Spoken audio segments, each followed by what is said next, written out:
Hello दोस्तों, नमस्ते, प्रणाम। मैं पुष्पा राव यूपी 45 से स्वागत करती हूं अपने चैनल में। तो दोस्तों, आप सबके बीच में मैं एक बहुत ही दर्द भरा मंडप गीत लेके आई हूं, विवाह गीत। क्योंकि शादी विवाह का सीज़न चल रहा है, इसलिए हम सोच रहे हैं कुछ आप लोग के बीच में अच्छा गीत लेके आएँ। और हमारा गीत आप सबको कैसा लगता है सुन के ज़रूर बताइएगा, कमेंट करके ज़रूर बताइएगा, प्यारा प्यारा कमेंट करिएगा। और तो चलिए सुनाते हैं। कौन सा गीत सुनाना है? सुनाए सुनाए सुनाए।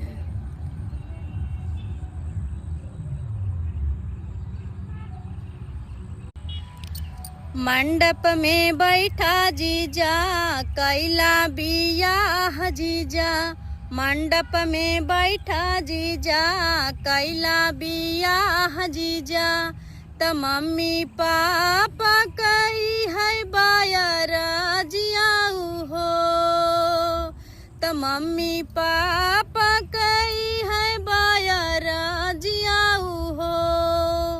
त दहेजे के खातिन जीजा दीदी मती जलाया जीजा, दहेजे के खातिन जीजा दीदी मती जलाया जीजा।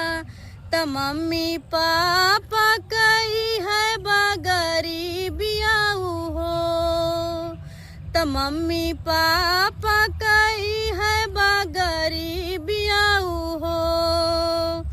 तो मंडप में बैठा जीजा कैला बियाह जीजा, मंडप में बैठा जीजा कैला बियाह जीजा।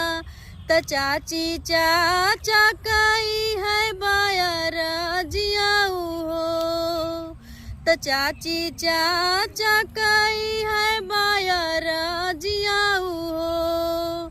त दहेज के कारण जीजा दीदी मती जलाया जीजा, दहेज के कारण जीजा दीदी मती जलाया जीजा। त चाची चाचा कई है बगरी बियाऊ हो, त चाची चाचा कई है बगरी बियाऊ हो। मंडप में बैठा जीजा कैला बियाह जीजा, मंडप में बैठा जीजा कैला बियाह जीजा। त भैया भाभी कई है बायर जियाऊ हो, त भैया भाभी कई है बायर जियाऊ हो।